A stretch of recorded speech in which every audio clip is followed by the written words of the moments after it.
Et si je vous disais que tout ce que vous croyez au sujet du plan de Dieu pour votre vie est faux, préparez-vous à une révélation qui peut complètement transformer votre perspective.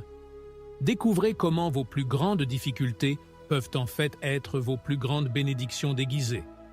Au cours des prochaines minutes, vous apprendrez le secret que les grands chefs spirituels utilisent pour transformer les défis en victoires. Ne manquez pas cette occasion unique de découvrir le véritable but de votre vie et d'atteindre une paix qui dépasse toute compréhension. Inscrivez-vous maintenant et activez la cloche pour suivre chaque détail de ce voyage transformateur. Et restez jusqu'à la fin, car nous terminerons par une prière puissante qui peut tout changer dans votre vie. Cette vidéo peut marquer un avant et un après dans votre promenade. Ah, mon cher ami, vous êtes-vous jamais arrêté pour penser que chaque petite chose qui se passe dans votre vie a un but plus grand? Ouais, je ne parle pas de coïncidence, vous voyez? Je parle de quelque chose de beaucoup plus profond, quelque chose que nous ne pouvons pas toujours voir tout de suite. Connaissez-vous cette histoire selon laquelle Dieu écrit à travers des lignes tordues? Donc, c'est plus ou moins comme ça. Chaque pièce du puzzle de votre vie, qu'elle soit bonne ou mauvaise, s'inscrit dans un plan plus vaste. Comme il est dit dans Romains 8, 28, « Nous savons que toute chose concourt au bien de ceux qui aiment Dieu, de ceux qui sont appelés selon son dessein. » C'est comme si nous faisions partie d'une histoire incroyable. Mais parfois, nous sommes tellement concentrés sur les petits détails que nous oublions de jeter un coup d'œil à l'ensemble du tableau. Regardez, imaginez que vous traversez une phase difficile. Tout va mal. Il semble que le monde conspire contre vous. Puis vous vous dites « Waouh, quelle épreuve, hein ?» Et vous savez ce qui est le plus fou? C'est précisément dans ces moments-là que nous grandissons le plus. C'est comme si ces difficultés étaient une sorte d'entraînement pour nous rendre plus forts. Jacques 1, 2, 4 nous rappelle « Mes frères, considérez comme une joie que vous tombiez dans diverses épreuves, car vous savez que l'épreuve de votre foi produit la persévérance. Et l'endurance doit avoir une action complète, afin que vous puissiez être mûrs et complets, ne manquant de rien. Alors, la prochaine fois que vous traverserez une situation compliquée, respirez profondément et pensez « D'accord, cela me prépare à quelque chose de plus grand. » Et je vais vous dire quelque chose. Avoir cette confiance qu'il existe un plan plus grand pour notre vie est trop libérateur. C'est comme si un GPS super avancé nous guidait. Bien sûr, il arrive que l'on se perde un peu en pensant que l'on fait fausse route. Mais c'est la beauté de la chose.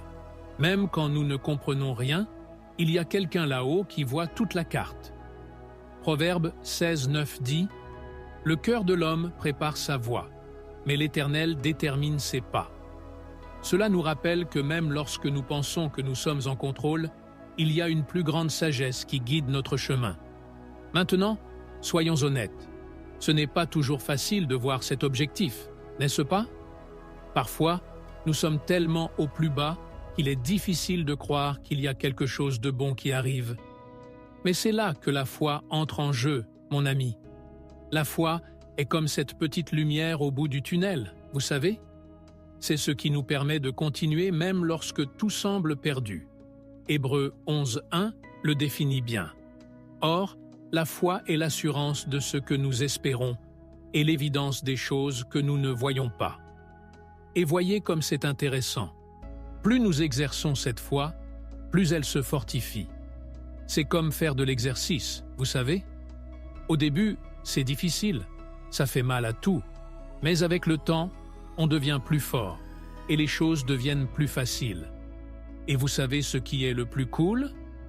Lorsque nous commençons à regarder en arrière et à réaliser à quel point tout s'emboîte parfaitement. C'est comme assembler un puzzle géant. Au début, vous ne voyez qu'un tas de pièces détachées qui ne semblent pas avoir de sens. Mais alors, soudain, vous insérez une pièce ici, une autre là, et vous commencez à voir l'image se former. Ecclésiaste 3.11 nous le rappelle. Il fit tout ce qui convenait en son temps. Il a aussi mis dans le cœur de l'homme le désir de l'éternité. Pourtant, il ne peut pas comprendre pleinement ce que Dieu a fait. Cela nous montre que même lorsque nous ne le comprenons pas complètement, il y a une beauté et un but à chaque instant de notre vie. Mais oh, ne pensez pas qu'avoir un but signifie que la vie ne sera qu'un lit de roses, voyez-vous? Pas du tout. Nous passerons toujours par des hauts et des bas. Nous aurons de bons et de mauvais jours. La différence, c'est que, lorsque nous avons cette perspective qu'il y a un but plus grand, nous pouvons faire face aux difficultés d'une manière différente. Philippiens 1:6 nous encourage. « Je suis convaincu que celui qui a commencé en vous une bonne œuvre l'amènera à son achèvement jusqu'au jour de Jésus-Christ. » Cela nous rappelle que le processus de croissance et d'amélioration est continu et que chaque expérience contribue à notre développement. Et regardez comme c'est cool. Lorsque nous commençons à vivre avec cet objectif en tête, nous finissons par influencer les gens qui nous entourent aussi. C'est comme si nous devenions une petite lumière au milieu de l'obscurité. Vous voyez? Matthieu 5:16 nous encourage. « Que ta lumière brille ainsi devant les hommes, afin qu'ils voient tes bonnes œuvres, et qu'ils glorifient ton Père qui est dans les cieux. » Les gens commencent à se rendre compte qu'il y a quelque chose de différent en vous, que vous avez une paix et une confiance qu'ils ne comprennent pas très bien. Et puis, qui sait, ils ne commenceront peut-être pas à vouloir en savoir plus sur cet objectif. Alors, mon ami, et si nous commencions à regarder la vie avec des yeux différents? Que diriez-vous d'arrêter de voir les problèmes comme des pierres sur le chemin et de commencer à les voir comme des marches pour nous élever plus haut? Ésaïe 55, 8, 9 nous rappelle « Car mes pensées ne sont pas vos pensées, et vos voix ne sont pas mes voix, déclare le Seigneur. De même que les cieux sont plus élevés que la terre, ainsi mes voix sont plus élevées que vos voix, et mes pensées que vos pensées. » Cela nous aide à croire que même lorsque nous ne comprenons pas, il y a une sagesse supérieure qui guide nos pas. Cela peut sembler difficile au début, mais je vous assure que cela en vaut la peine. Parce que lorsque nous comprenons qu'il y a un but plus grand qui guide nos vies, nous acquérons une force que nous ne savions même pas que nous avions. C'est comme si nous avions un super pouvoir secret. Vous savez? Et le meilleur de tous, c'est que ce super pouvoir est accessible à tous. Nous devons simplement ouvrir notre cœur et croire que, même lorsque nous ne regardons pas, il y a quelqu'un là-haut qui s'occupe de chaque détail de notre histoire. Vous connaissez ce sentiment lorsque nous pensons que nous avons tout planifié et, soudain, que la vie prend un tournant? Eh bien, mon ami, nous pouvons même faire 1001 plans, mais au bout du compte, il se passe quelque chose de plus grand dans les coulisses. C'est comme il est dit dans Proverbe 19, 21. « Beaucoup sont les plans dans le cœur de l'homme, mais le dessein du Seigneur l'emporte. » Regardez quelle idée puissante! Cela ne veut pas dire que nous ne devrions pas planifier, vous voyez?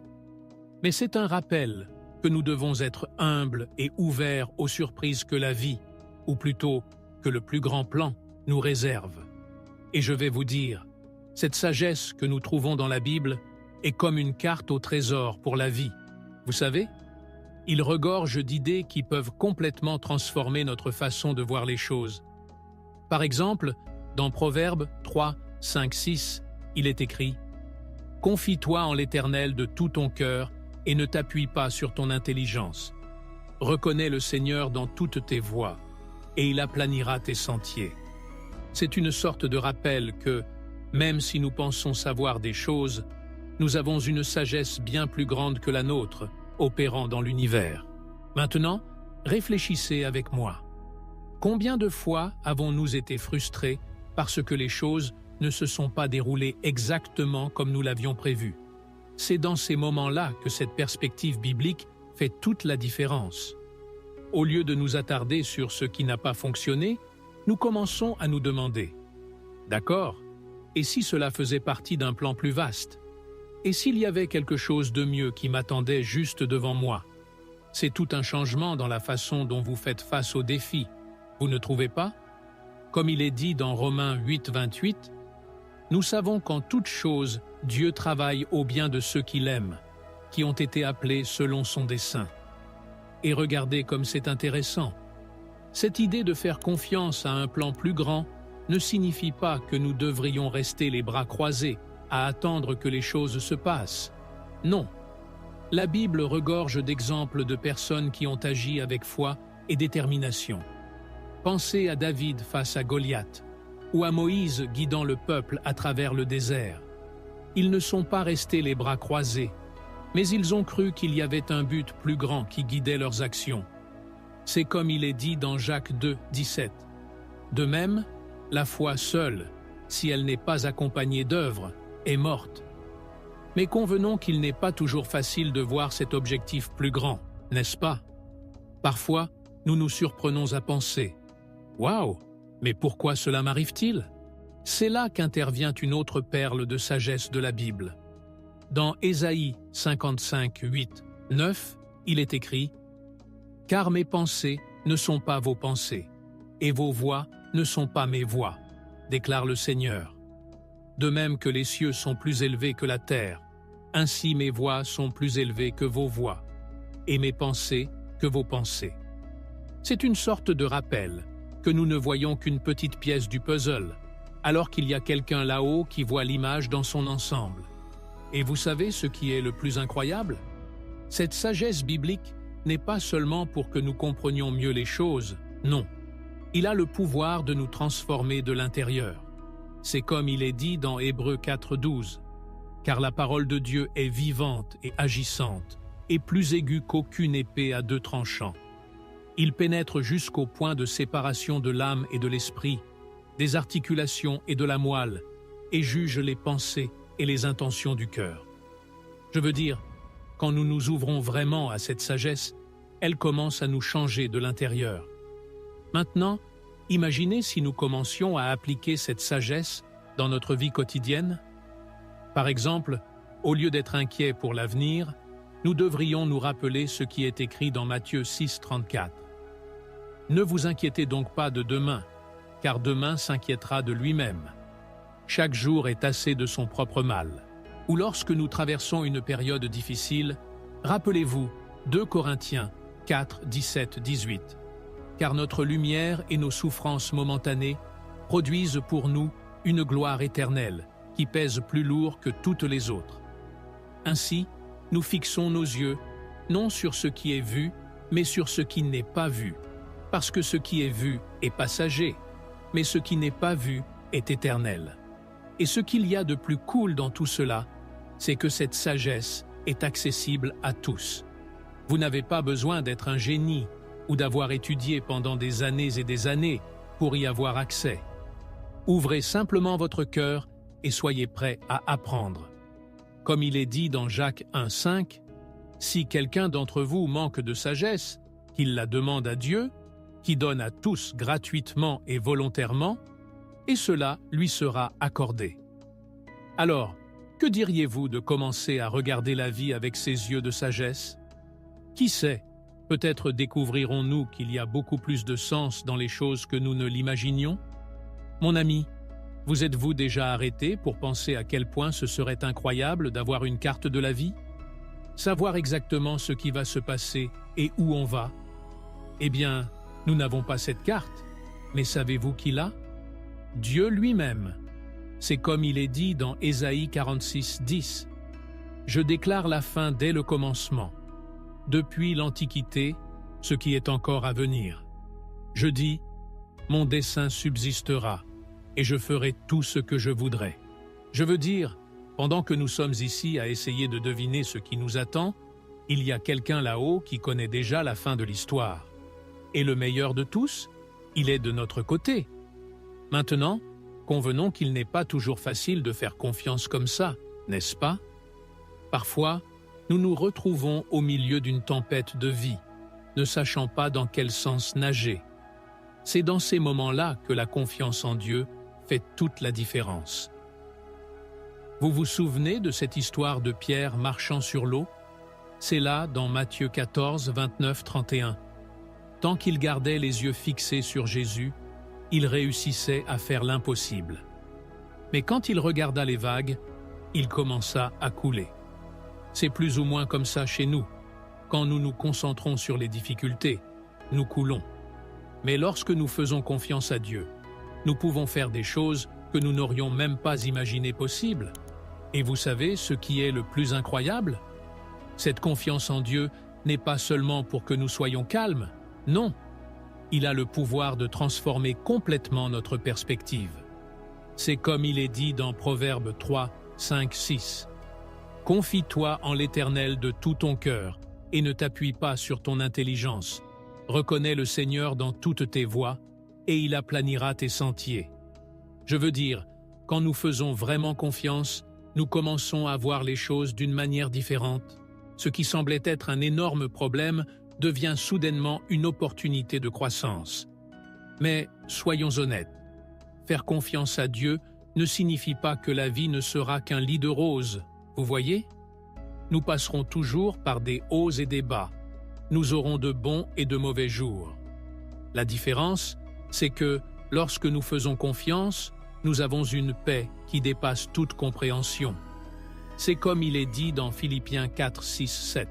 « Ne vous inquiétez de rien, mais en tout, par la prière et la supplication, avec action de grâce, faites connaître à Dieu vos demandes.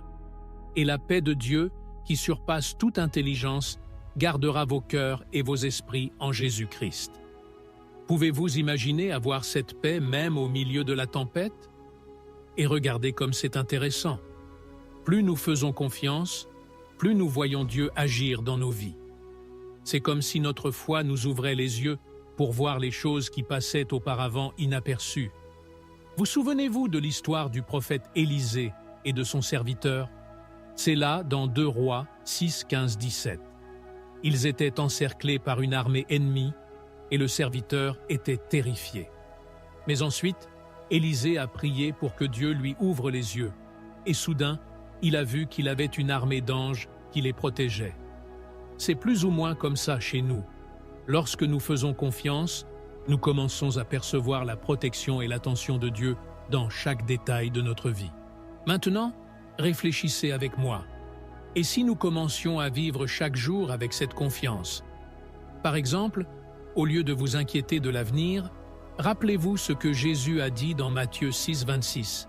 « Regardez les oiseaux du ciel. Ils ne sèment pas, ne moissonnent pas, n'amassent pas dans les greniers. Pourtant, le Père céleste les nourrit. N'avez-vous pas beaucoup plus de valeur qu'eux? Ou lorsque nous traversons une période difficile, rappelez-vous Romains 8, 28. Nous savons que Dieu travaille en toutes choses pour le bien de ceux qui l'aiment, qui ont été appelés selon son dessein. Et vous savez ce qui est le plus cool? Cette confiance en Dieu n'est pas seulement pour nous, non. Cela finit par infecter les gens qui nous entourent. Quand les gens nous voient affronter des difficultés avec une paix qui n'a pas de sens, ils commencent à se demander « Hé, attendez, qu'est-ce que ce gars a que je n'ai pas ?» C'est là que nous avons la chance de partager cette foi, cette confiance. Comme il est dit dans 1 Pierre 3,15, « Mais sanctifiez Christ comme Seigneur dans vos cœurs. Soyez toujours prêts à répondre à quiconque vous demande une raison pour l'espoir qui est en vous. » En fin de compte, faire confiance à Dieu, c'est comme avoir un GPS super avancé pour la vie. Nous ne savons peut-être pas exactement où nous allons, mais nous savons qu'il y a quelqu'un là-haut qui guide chaque étape. Et le meilleur de tous, ce GPS ne tombe jamais en panne, ne manque jamais de signal. Comme il est dit dans le psaume 32, 8, « Je t'instruirai et je t'enseignerai dans la voie que tu dois suivre. Je vais vous conseiller et prendre soin de vous. » Alors, que diriez-vous de commencer à vivre avec cette confiance? Qui sait, peut-être découvrirons-nous que la vie peut être beaucoup plus légère et plus utile que nous ne l'imaginions. Mon cher ami, vous êtes-vous déjà demandé pourquoi la vie ressemble parfois à des montagnes russes d'émotions? Un jour, tout est merveilleux. Le lendemain, il semble que le monde s'effondre. Eh bien, les épreuves font partie du parcours de chacun.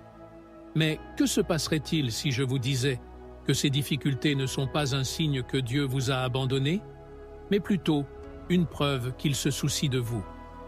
C'est comme il est dit dans Job 23, 10. « mais il connaît le chemin que je prends. S'il me testait, j'en sortirais comme de l'or. Regardez quelle idée puissante. Les épreuves sont comme un feu qui raffine l'or, enlevant toutes les impuretés et ne laissant que ce qui a de la valeur. Maintenant, soyons honnêtes. Traverser des difficultés n'est pas facile du tout, n'est-ce pas? Nous nous sentons faibles, perdus, parfois même en colère. Mais c'est précisément dans ces moments-là que nous avons la chance de grandir et de devenir plus forts. C'est comme il est dit dans Jacques 1, 2, 4. « Mes frères, considérez comme une grande joie de tomber dans diverses épreuves, car vous savez que l'épreuve de votre foi produit la persévérance.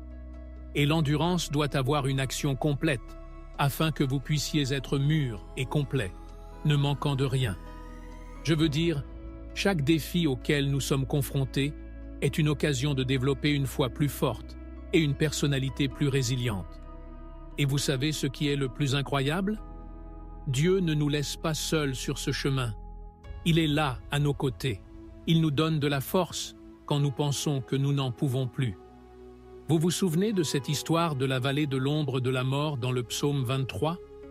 Même dans les moments les plus sombres, Dieu est là avec nous. Comme il est dit dans Ésaïe 41, 10, « Ne crains donc pas, car je suis avec toi. Ne vous effrayez pas, car je suis votre Dieu. Je te fortifierai et je t'aiderai. Je le tiendrai de ma main droite victorieuse. » Cette promesse est comme un gilet pare-balles spirituel, vous savez?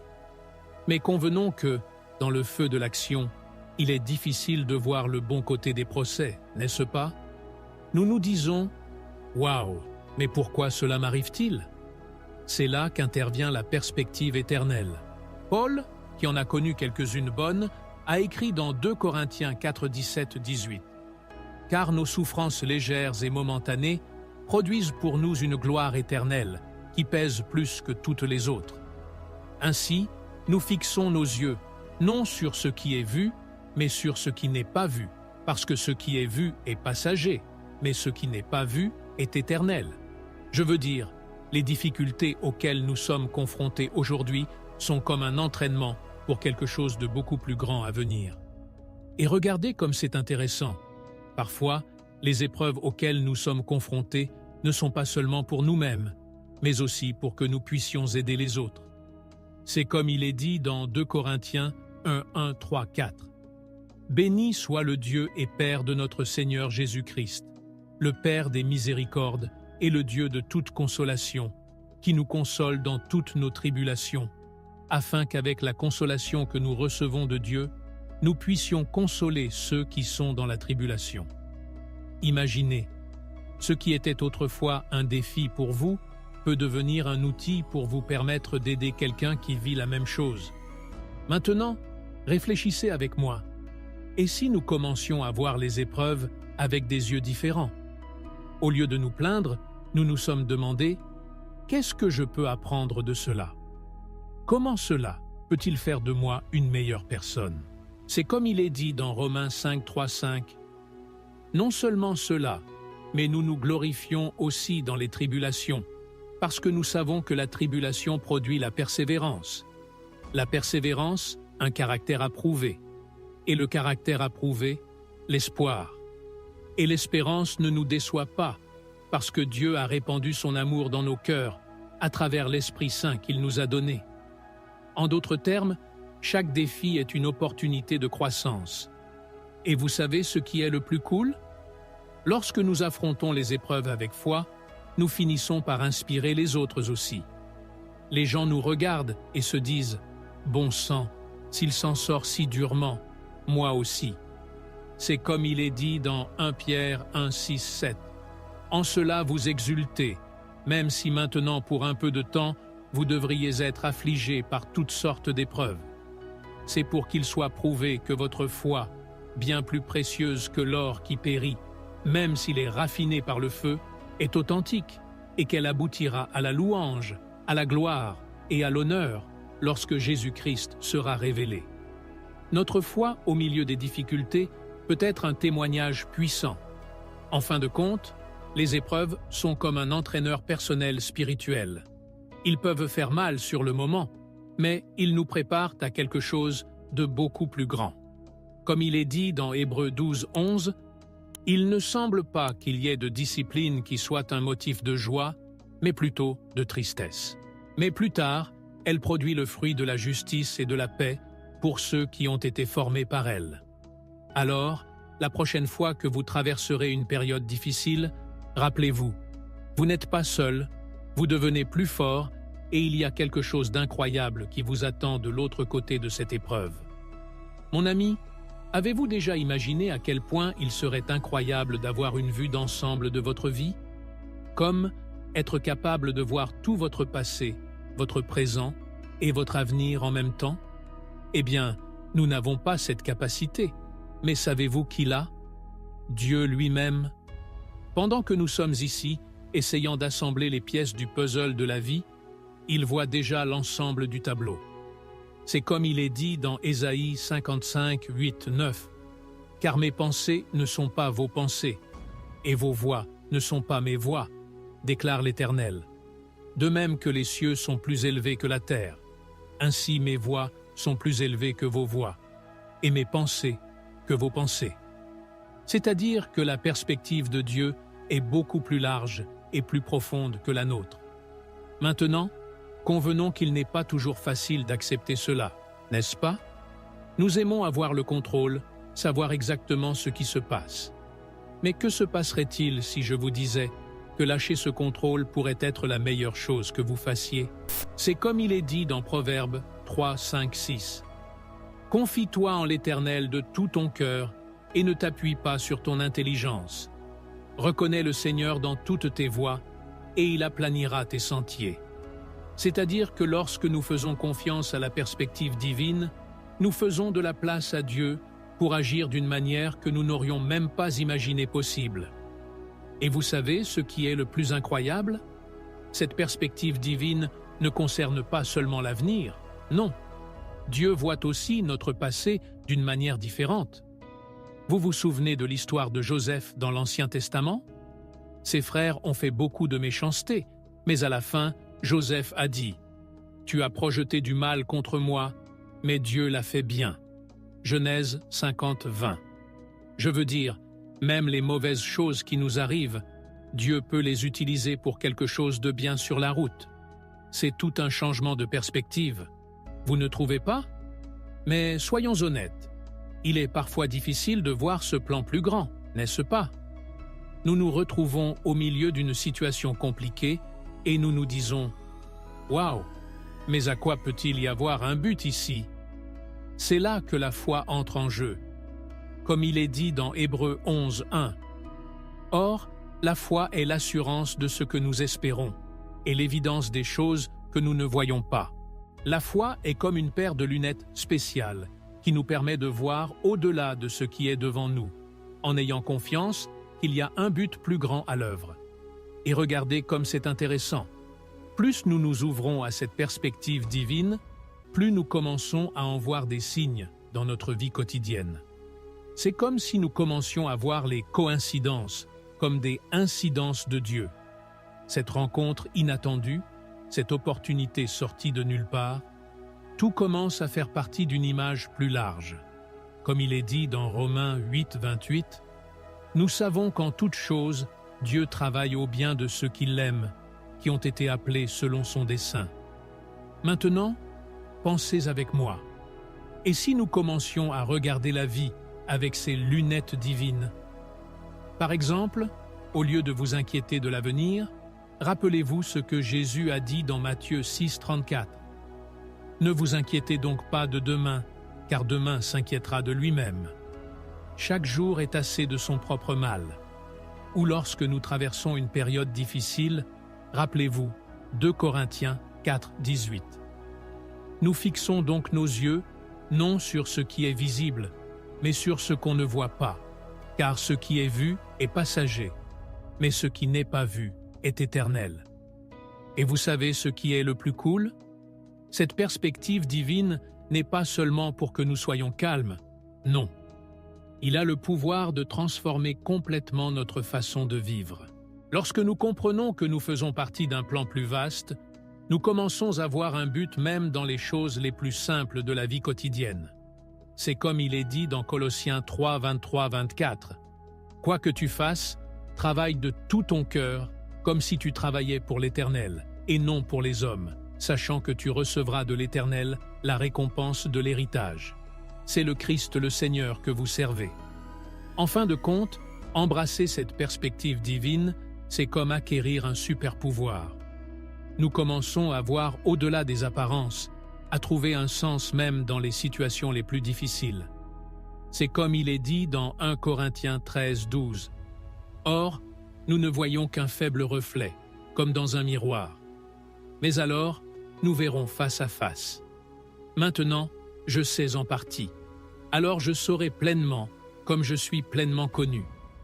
Alors, que diriez-vous de commencer à voir la vie avec ses yeux d'éternité?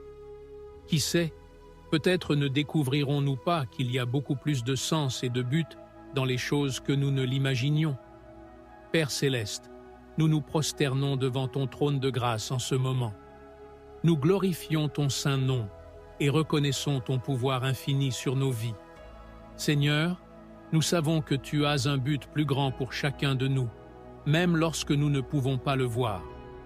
Dieu Tout-Puissant, nous te demandons d'ouvrir nos yeux spirituels pour voir au-delà des circonstances. Puissions-nous voir les opportunités de croissance dans chaque essai. Père, déverse sur nous ta sagesse divine et permets-nous d'avoir pleinement confiance en tes voies, même lorsque nous ne comprenons pas. Seigneur, nous implorons ton intervention dans tous les domaines de notre vie. Relâche, ô Dieu, tes bénédictions financières sur ton peuple. Puissions-nous prospérer et être un canal de bénédiction pour les autres, car nous savons que tu es le Dieu de provision abondante. Esprit Saint, fortifie-nous dans les batailles quotidiennes. Donne-nous le courage d'affronter les défis, sachant que tu es avec nous à chaque étape. Il transforme nos faiblesses en force et nos doutes en une foi inébranlable. Père, nous prions encore pour tes bénédictions financières. Puissions-nous être de bons intendants des ressources que tu nous confies, en les utilisant pour étendre ton royaume et bénir ceux qui sont dans le besoin. Seigneur Jésus, nous te remercions pour ton amour inconditionnel et ton sacrifice sur la croix. Puissions-nous vivre chaque jour avec l'assurance que ton plan pour nos vies est parfait. C'est en ton nom puissant que nous prions. Amen. Frères et sœurs dans le Christ, si ce message a touché votre cœur et que vous souhaitez continuer à recevoir des paroles d'encouragement et des révélations divines, n'hésitez pas. Cliquez maintenant sur le bouton d'inscription et activez la cloche. Rappelez-vous, tout comme Dieu ne mesure pas ses bénédictions pour nous, nous ne devrions pas mesurer notre volonté de rechercher sa parole. Chaque inscription est une graine plantée dans le royaume de Dieu.